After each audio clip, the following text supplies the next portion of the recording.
Rahayu saudara-saudara Siwa Tosana Nusantara, jumpa lagi dengan saya Joko Supriyadi dari JS Collection Kresari Channel Jakarta. Pada tayangan ke-74 ini izinkan saya membawakan tema Brojoguno itu nama empu atau keluarga atau nama besi.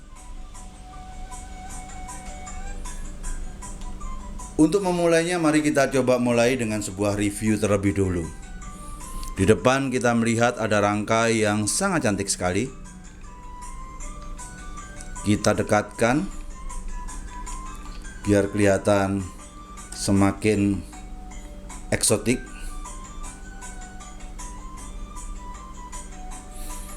Mari kita coba lihat rangkanya terlebih dahulu.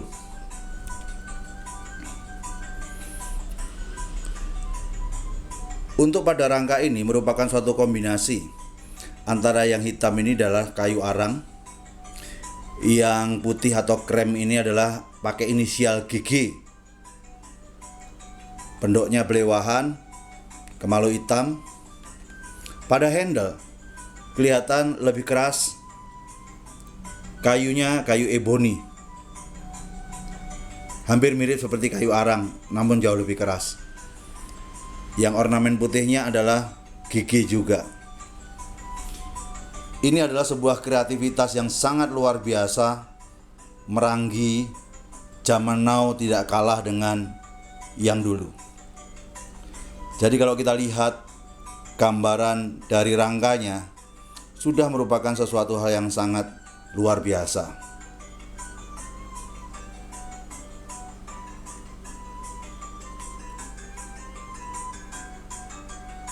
Lumayan rangka seperti ini, namun bagi saya ini sungguh-sungguh indah sekali karya anak bangsa. Mari kita coba lihat lebih dalam apa yang ada dalam bilah ini.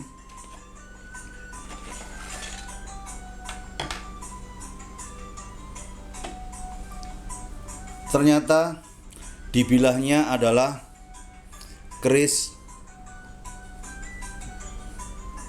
bergandik polos. Kurang jelas ya, ini mungkin lebih jelas dikit.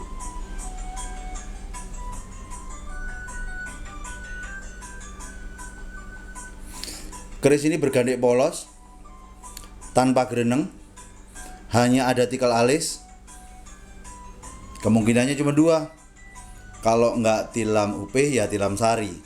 Namun kita melihat ada odo-odo di tengah di sini. Inilah yang membedakan. Odo-odo atau kita sebut dengan geger sapi, itu yang kita sebut dengan yang namanya tilam sari. Inilah semacam satu keris tilam sari dari dapurnya. Panjangnya 36,5 cm. Mari kita mendekat. Kalau mungkin gambarnya tidak sebegitu jelas, lihatlah di website kami. Keris dengan nomor 4620. Anda akan bisa melihatnya lebih jelas lagi. Kalau dari sisi pamor kita lihat, di tengah ini ada suatu garis-garis yang sangat lembut, yang bisa kita sebut sebagai semacam satu pamor Tejokinurung. Karena di sini ada garis sampai atas, di pinggir juga ada garis, namun terbuatnya bukan dari suatu garis blok, tapi garis seperti kayak adek merambut yang tersusun rapi dan tidak terjadi tumpang tindih satu sama lainnya, karena begitu sangat rapinya sekali. Namun kebanyakan Tejokinurung itu adalah suatu pamor yang ada wengkonnya, kemudian ada adeknya. Biasanya Tejokinurung itu adalah tengah-tengahnya adalah kelengan, sehingga nampak seperti kayak Tejokinurung biasa. Namun hebatnya ini adalah pamor Tejokinurung ini tengahnya itu masih ada pamor, yaitu pamor Woswutah. Dengan demikian, inilah yang kadang-kadang saya masih ketemu sebuah keris yang mengagumkan hati saya. Bagaimana pamor adek dalam Tejokinurung ini yang dikategorikan pamor miring yang sedikit lebih susah pembikinannya, dikombinasikan dengan Woswutah yang merupakan suatu pamor melumah. Tidak hanya di situ, pada gonjo kelihatan sangat rapi sekali. Ya, kelihatan tuh. Sebuah garis yang seperti aduk merambut tadi, namun pada bawahnya, kalau dilihat di bawahnya, itu nampak seperti waswutah. Jadi kombinasi dari sisi keris ini adalah pamornya. Tidak hanya pada bilah yang kombinasi antara pamor miring dan melumah, tapi pada gonjonya juga gonjo miring dan melumah. Sehingga seringkali inilah yang membuat saya sangat terkagum-kagum dengan orang masa lalu yang begitu luar biasa membabar keris seperti ini. Dengan ciri khas ngadal meteng. Ngadal meteng itu artinya, ini kalau kita lihat seperti seekor kadal, ini adalah mulutnya, ini adalah perutnya. Justru dia semakin ke belakang atau menuju sorsoran, dia semakin menebal. Sehingga ketika sorsoran semakin menebal begini, dalam odo-odonya itu menebal, itulah yang kita sebut dengan ngadal meteng. Dan ketebalan kadal meteng ini adalah ciri khas daripada keris bertangguh Brojoguno. Sekali lagi, bagi teman-teman yang ingin melihat lebih detail, silahkan berkunjung ke website kami. Lihatlah keris bernomor 4620. Baik, selanjutnya kita coba lanjutkan dengan perjumpaan kita.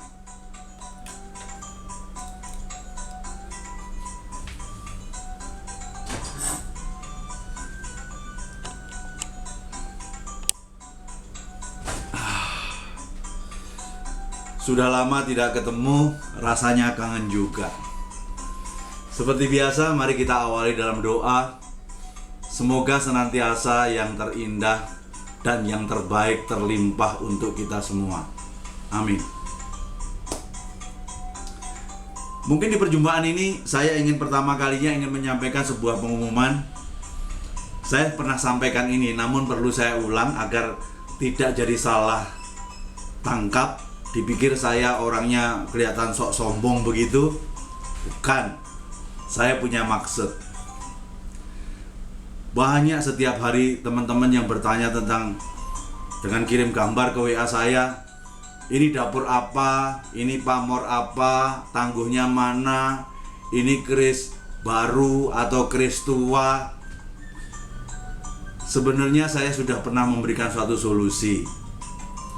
Kalau hanya sekedar pengen mengetahui dapur apa dan pamor apa, itu ada buku panduannya. Ketika Anda punya keris, melihat buku sendiri, dan Anda menemukan, oh ini ternyata keris dapur Tilamope, Anda pun juga akan bangga, karena merasa bukan orang lain yang ngasih tahu, karena Anda melakukan sesuatu pembelajaran pribadi. Jadi saya sarankan, kalau terkait dengan masalah dapurnya apa dan pamornya apa, milikilah buku dapur dan buku pamor,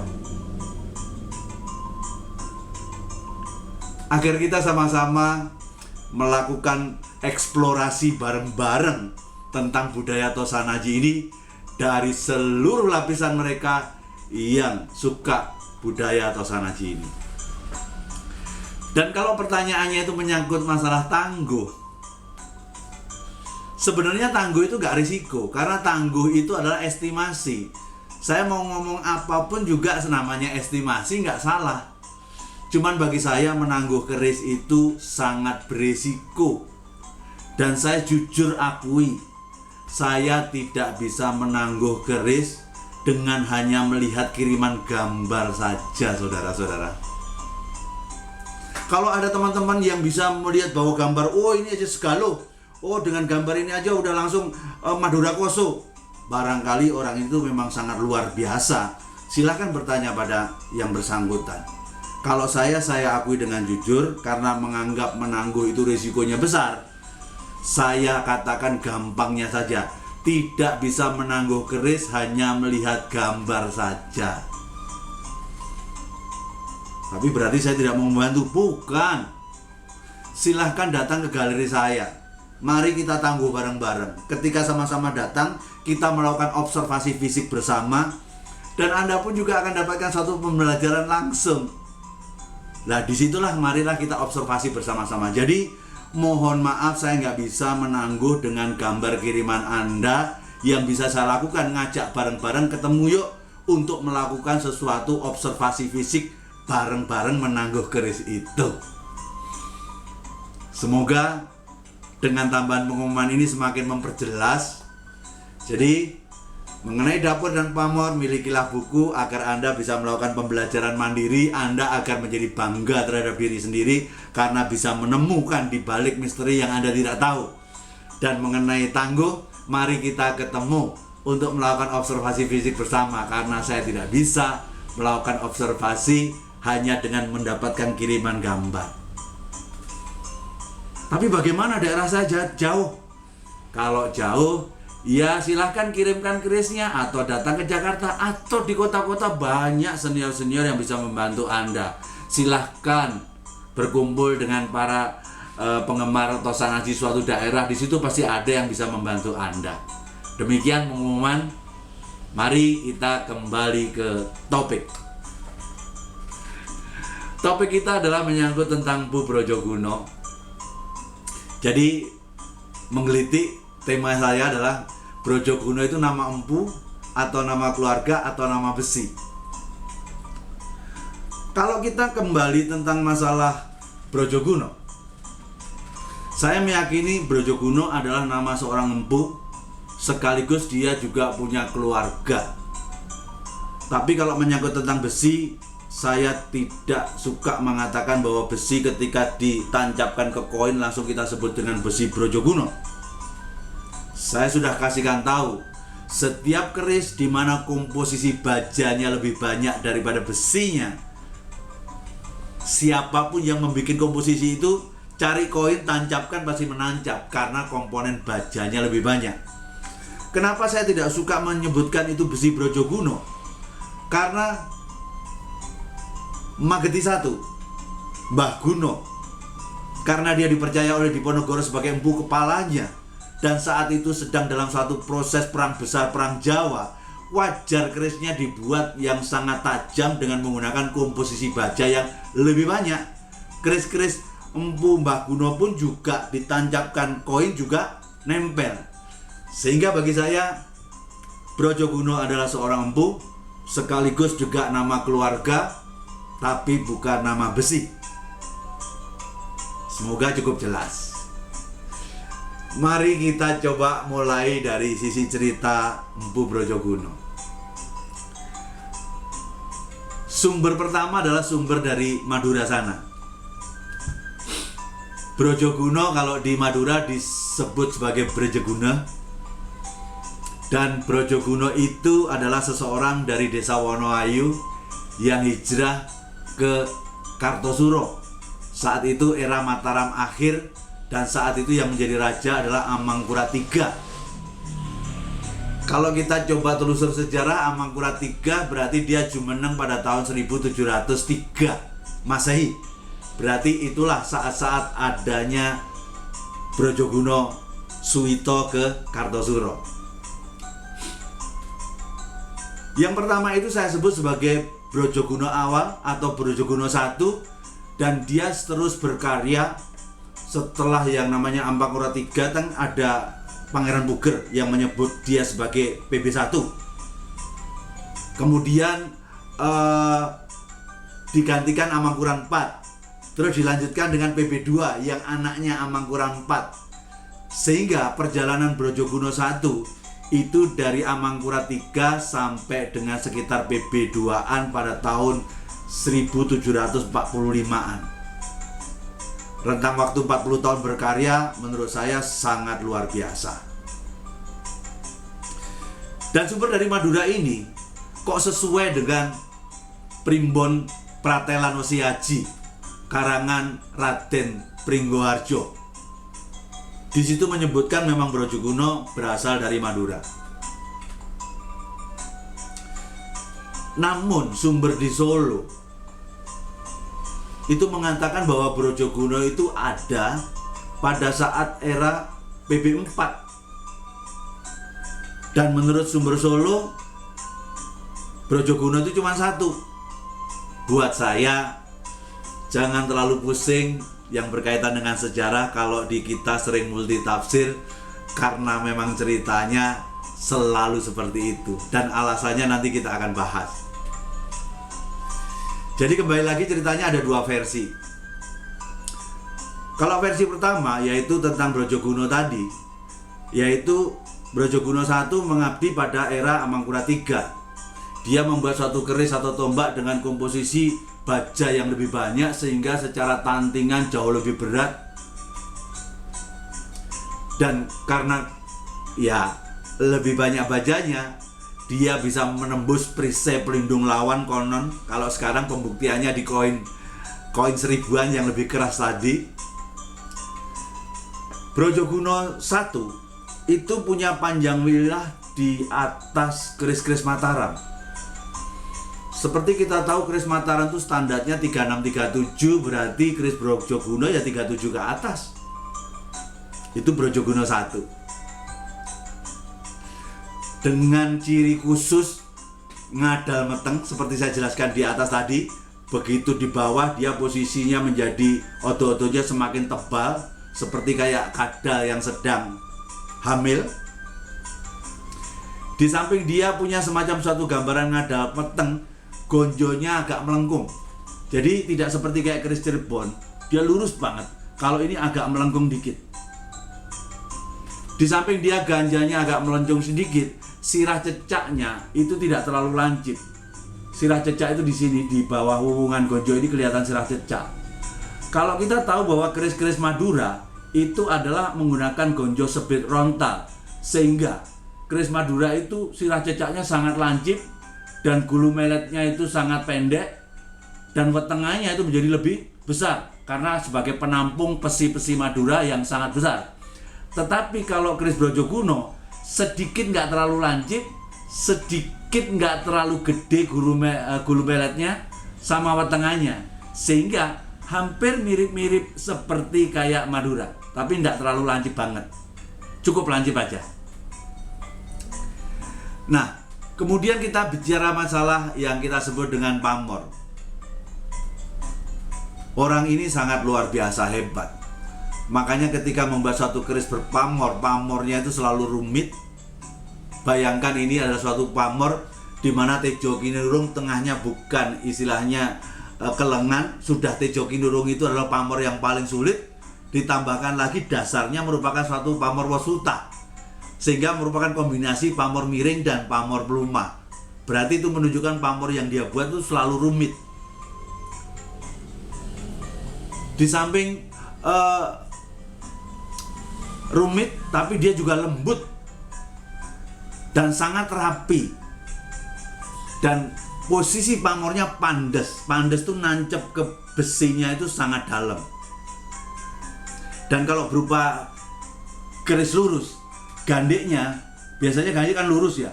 Ini agak miring dikit ke sini, agak miring ke sini.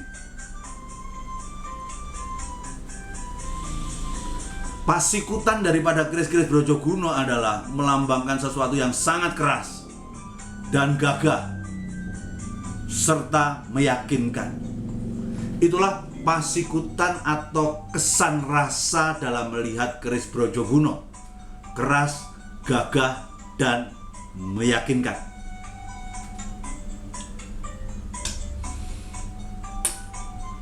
Seperti saya katakan di depan tadi bahwa Brojogono dari Amangkurat III sampai ke PB2, siapa yang meneruskannya? Yang meneruskannya adalah anaknya yang akhirnya bergelar Brojogono II. Sangat masuk akal ketika Brojogono adalah seempu sangat luar biasa. Agar anak menjadi terkenal, ya sudah nama bapaknya dipakai, tinggal ditambahkan 2 sebagai gambaran bahwa dia anak dari Brojogono I. Namun walaupun anak, semuanya yang dia bikin mirip seperti bapaknya, keris-keris bikinannya, karena keluarga Brojogono khasnya yang ngadal meteng tadi. Namun tetap si Brojogono II membuat sesuatu ciri yang berbeda. Cirinya adalah kalau Brojogono I punya panjang bilah di atas keris Mataram, kalau Brojogono II bilahnya lebih pendek dari Brojogono, sehingga bisa sama atau sedikit lebih pendek dari keris-keris Mataram. Sehingga angka-angka 36 seputaran itu bisa 35 sebagai sesuatu pertimbangan yang sangat masuk akal. Brojogono II mengabdi pada era PB2 hingga PB4. Terus bagaimana ceritanya dengan Brojogono III? Brojogono III itu mengabdi pada PB4 dan PB5.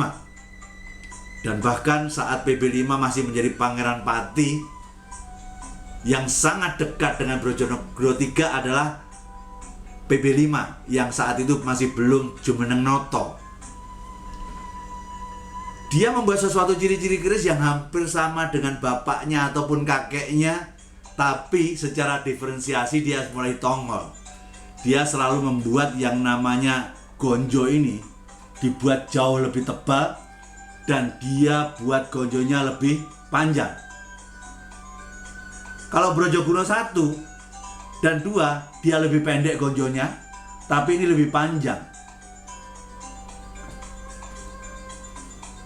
Atas dasar pemahaman dari yang kita ulas tadi, saya tidak menyebut ini adalah keris Brojogono I.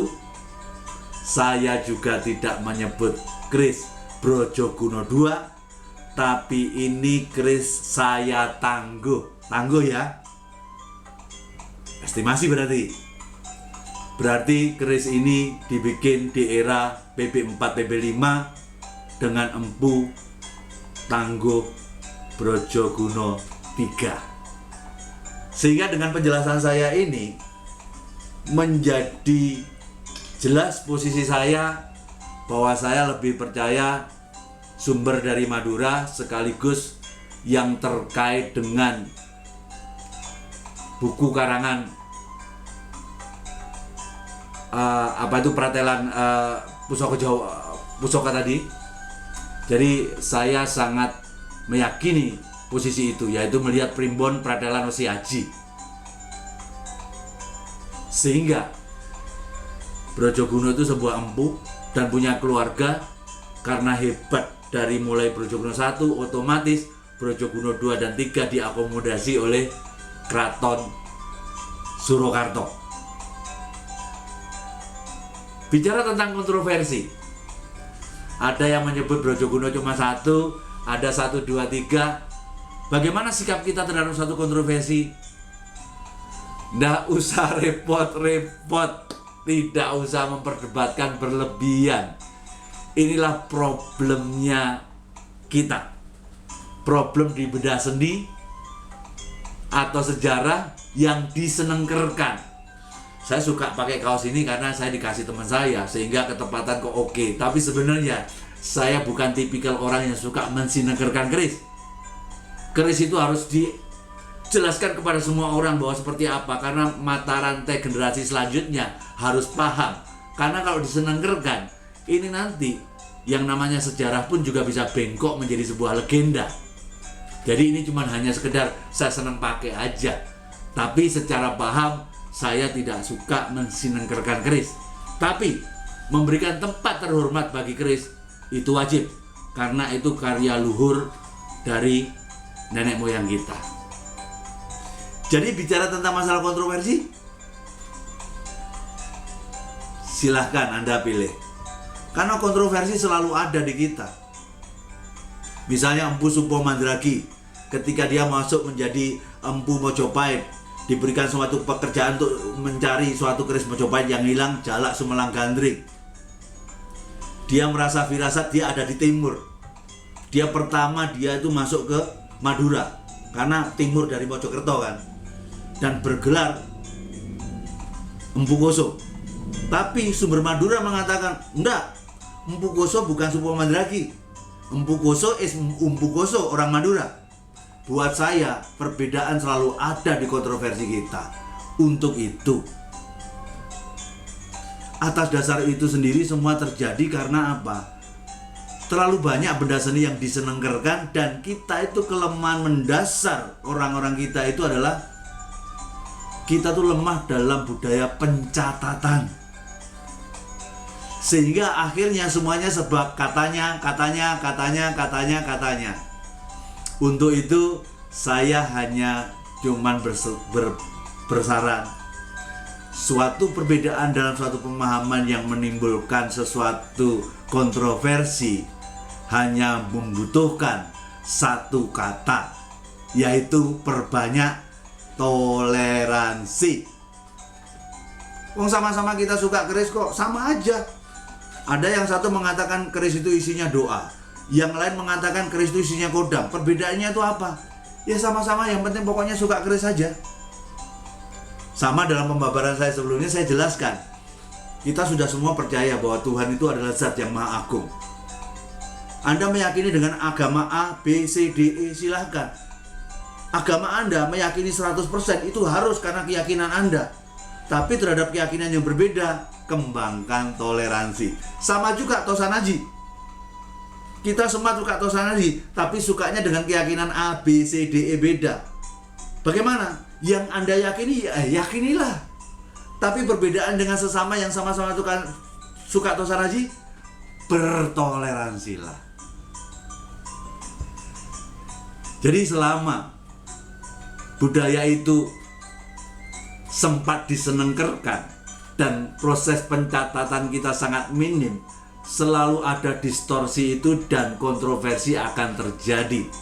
Makanya yakinilah apa yang Anda yakini, tapi terhadap orang yang berlainan keyakinan, mari kita bertoleransi. Jadi selalu saya katakan,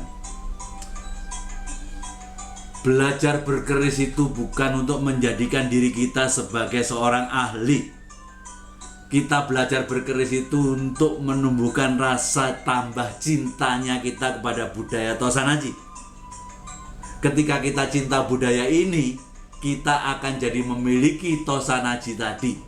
Ketika kita memiliki, semoga tingkah laku, tindak landuk sehari-hari kita itu sesuai dengan ajaran pitutur yang terkandung dalam Tosanaji tadi, sehingga akan membuat hidup kita menjadi jauh lebih baik dan amanah. Kalau Anda pandang keris sebagai sebuah pusaka atau senjata, saya pun juga tetap meyakini keris itu kalau dianggap senjata pun tidak dipakai untuk membunuh lawan di luar, tapi sejatinya keris adalah senjata yang dipakai untuk membunuh diri kita sendiri. Apa yang dibunuh?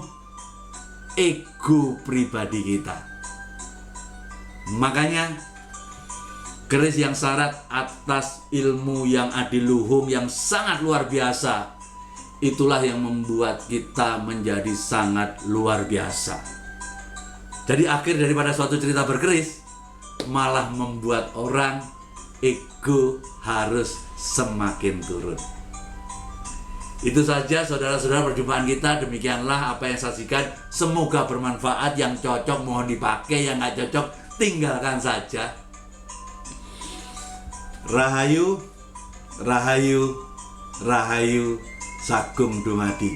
Nuwun.